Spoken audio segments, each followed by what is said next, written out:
சுழியம் எப்படி போடுறதுன்னு வீடியோக்குள்ளே போய் பாருங்கப்பா. தேங்க்யூ. நம்ம என்ன செய்வோம், ஈவினிங் ஸ்நாக்ஸ் என்னாக்க சுழியம் போட போகிறோம். அதுக்கு கடவுள் வேக வச்சு இந்த மாதிரி தூள் பண்ணிக்கலாம். இப்போ வந்து அதுக்கு தேவையான பொருள் தேங்காய். இது வந்து லேசாக வறுத்துக்கலாம்.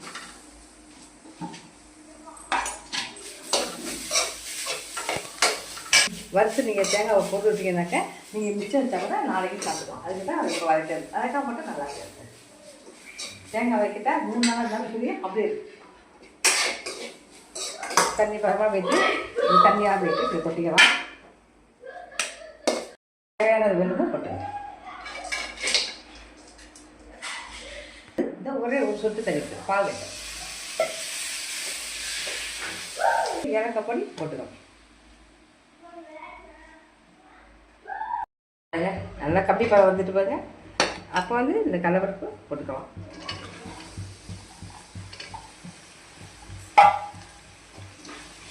போட்டுக்கலாமா? ரெடி ஆகிட்டுப்பா. இப்போ அதை ஆஃப் பண்ணிட்டு உருண்டை பால் போட்டுக்கலாம். போட்டு வச்சுக்கலாம். பால் போட்டு வச்சுட்டு எண்ணெய் ஊற்றிட்டு இந்த மாவு வந்து பண்ணிக்கலாமா. கொஞ்சோண்டு சால்ட் போட்டுருங்க. கொஞ்சம் போடுங்க. போடலாம்.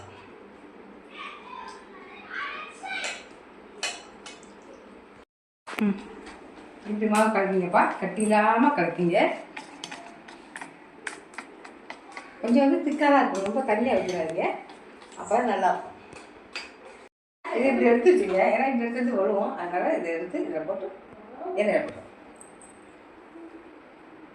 அதை போட்டுங்க.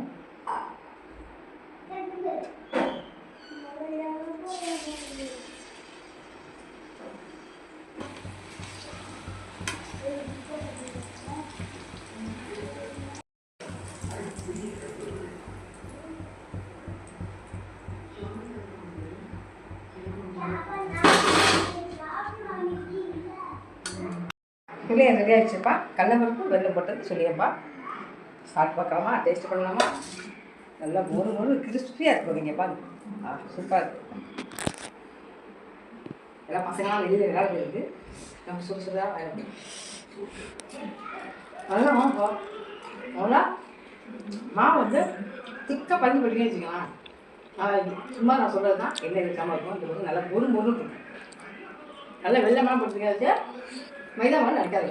அதான் ஒரு நாட்டு கற்றுக்கலாம். வாங்க சுட சாப்பிடலாம். தேங்க்யூ. அடுத்த பார்க்கலாமா?